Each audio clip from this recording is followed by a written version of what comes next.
Hey there guys, it's Metro, and today I'm joined by my good buddy Tony Sanguino. No, it's just a joke because today we're going to talk about Sanguine in 7.2. It's actually quite different. Not as easy as it used to be, that's for sure, in the past, this week especially, which is Sanguine, Volcanic, and the trash one. I can never remember, man. What's it called? Fortified. Yeah, so it's Sanguino, Volcano, and Fortifido. These ones usually equate to one of the easiest weeks. And this week it's just a lot more challenging than it used to be. So we're going to talk about Sanguine a little bit. Once again, this is a PUG. I think it's, yeah, I-11. And we have 2 BM Hunters, an Assassination Rogue, a dude with a keg on a stick, and then a Holy Paladin. So yeah, I don't know. We're obviously, not struggling with this dungeon in any way, but you'll be really surprised to see just how dangerous some of this Sanguine can be. In fact, I died to it at one point, but it's actually a much harder fix now. So if you didn't see the video we did on Volcanic, we didn't really do an affix video on Volcanic because it didn't actually change that much, but I did talk about it in a video I made the first week of 7.2. It was also Volcanic that week. The changes there were they basically they don't spawn directly under you anymore, and they won't stack up. So if you're ever fighting a lot of mobs, there could be like us, you could be surrounded by them. So that's different on its own. But the thing we're going to talk about today is Sanguine, and the reason we're going to talk about it is because, on top of Volcanic, Sanguine is actually a real thing now. It blooms much faster. So the mob dies, and I think about 1 second later it takes for this thing to fully expand and start doing its maximum damage. So you have a very small window to kill anything still in it, and then otherwise it is going to immediately start doing quite a lot of healing to the mobs and even a substantial amount of damage to it. Now, a lot of the discussion I'm going to have here is predicated on something you're not seeing.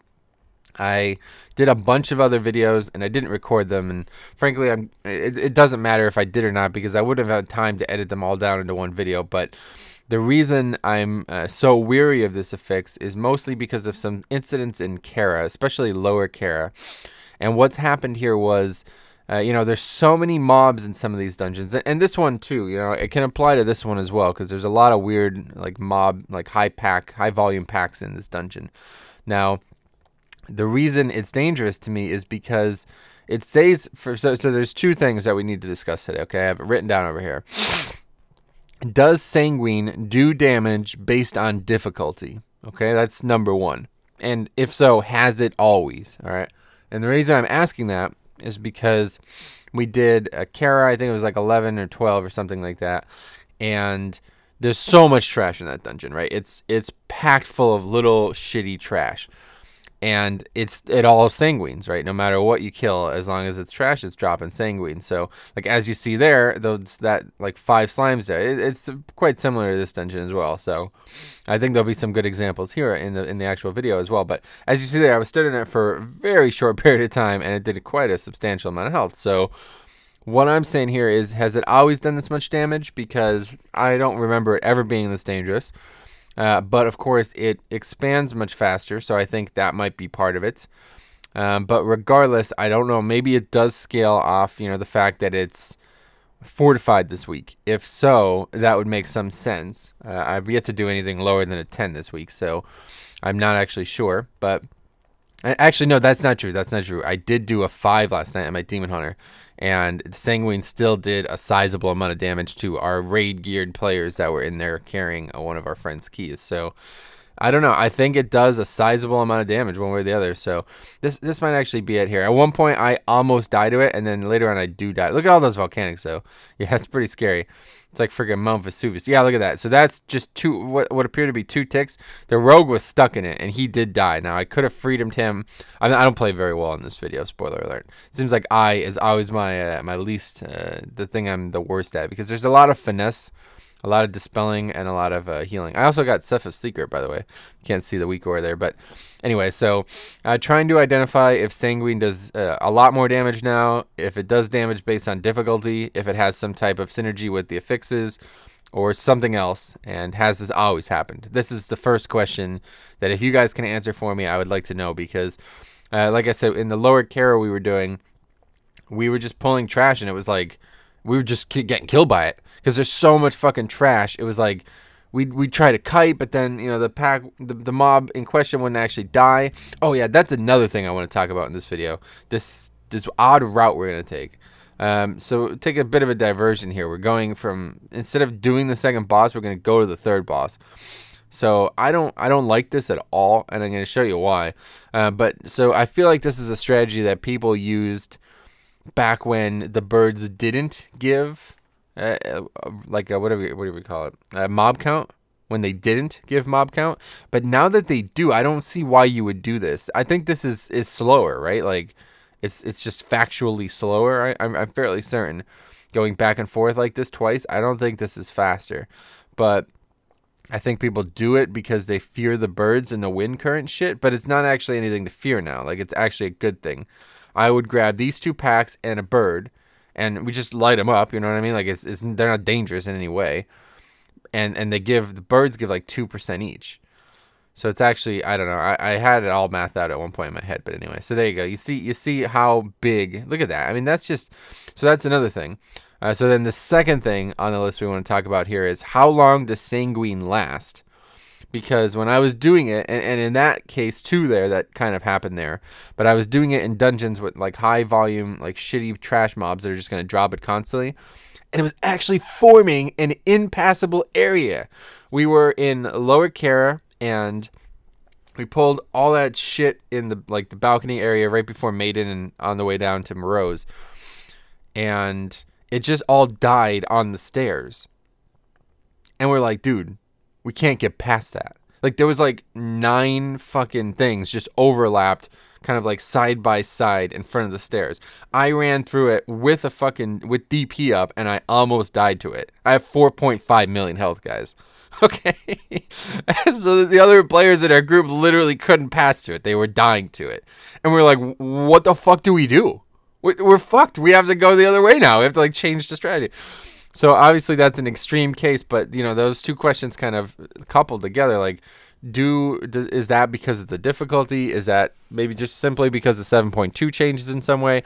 But regardless, it becomes a real mechanic now, and obviously that's particularly dangerous in Karazhan. But you know, there's a potential for that in any dungeon. You have to be aware of that. If you're gonna kill anything on top of each other, this mechanic is actually quite serious now. So once again, I think more proof that DK is incredibly useful in 5-mans. There was so many times, not necessarily in this dungeon and in this video, but in the couple, half dozen I did throughout the last few days. Unbelievable amounts of times where I was like, dude, if we had a grip, this was a non-mechanic. But like, ranged mobs that are refusing to come are just standing in Sanguine, and they're just healing to full. And then, like the tank that I'm running with, he's a great guy and all, but he just keeps pulling more and more and more. And it's like, dude, the previous set is still fucking alive, because the Sanguine is like, typically it's like, oh, almost everything's dead, let's move on. But it's dying and healing to like full. Like immediately, because we're fighting like 8+ mobs at once in Kara especially. So yeah, I don't know, that kind of thing, it seems really dangerous to me, and I kind of worry about it. But one way or the other, those 2 things are questions I'm seeking to answer. I don't necessarily have the answers for you, but anyway, we'll talk about this again here. So you see, we're coming back to the boss here. Obviously, now listen, I don't give a shit about anything else time-wise. This is never what you want to do. You never want to go boss to boss. Never, because you never have your CDs back up. That boss is kind of long. I guess if it took us a little bit longer, people would have CDs up. But my CD is a 2-minute CD, okay? And it's not fucking up. So that means everybody else's CDs are not up either. This is the reason that you don't go boss to boss. You never have. And this is why I hate doing it in Vault of the Wardens. In Vault, I will always go Ash Golem, then kill more trash, and then go I, so we have CD reset. But regardless, I don't like this. I don't like this route. I don't know how you guys feel about it. I've seen a couple people. In fact, there was a thread on MMO Champion. This should not surprise anyone, but this guy was basically crusading out the ass about why you should do this. And I was like, I don't think this is better anymore. Like, I could understand his reasoning was like all of these things that just don't seem really important to me. Like, unless somebody could route this out to the second, I'm fairly certain that this is slower, right? So we went by this mob to the boss, came back to this mob, and now we're going back to the previous boss that we just killed. It's like, that can't be faster. I don't like what would slow us down so heavily that we would want to take this route. I don't really know. I am fairly certain it's a fear of the birds, and the birds are not something to be scared of anymore. They actually are very lucrative to pull. And then we still aggro all this stuff. So I expected to not pull this stuff.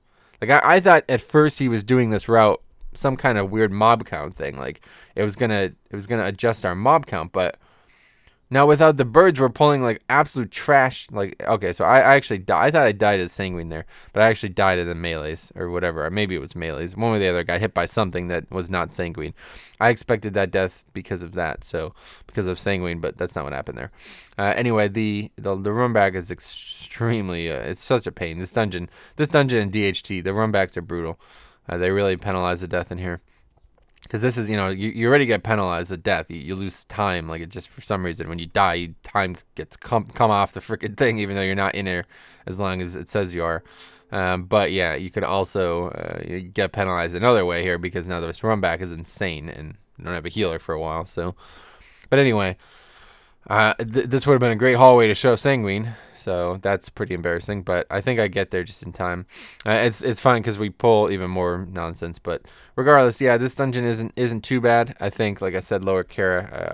I guess that's probably the video I should have shown and recorded if I had the chance. But we did so many, I didn't even think about it. But first of all, I didn't expect it to be like that. It was really an eye opener. So there you go. Like that stuff is still there.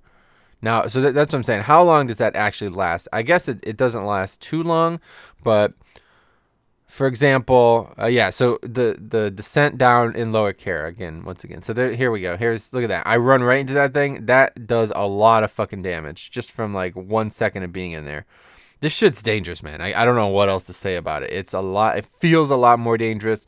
I just don't know if it was always this dangerous, because I don't really remember it. But there you go. You get like a little glimpse of the second thing too, like an impassable, like I could have ran around it, but I just ran through it. Took about 20% of my health and damage there from that. So we're gonna pull these guys. Same thing happens here. The guy's stunning them too. So that's another thing about this affix.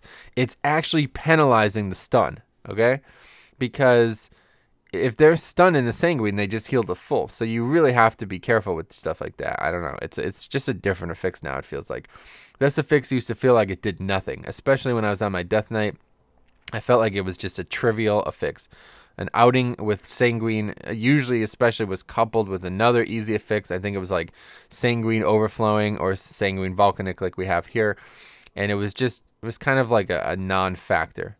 So there you go. You see that.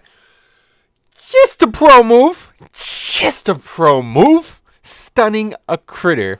If you guys need tips, you could address emails to metrolol@firetree.mail.com, and I will happily send you guys tips for free. No, anyway, I didn't know you could do that. I'm still learning how to use that ring as a healer. I've been loving it on my DK. I absolutely love it on my DK. But yeah, so there you go. Now that's a good example. I got hit by all of those mechanics on purpose so I could show you guys how not to stand in them. Don't stand in those. But it's just a pro move. But anyway, yeah. So those giants are pretty dangerous. They do drop the Sanguine too.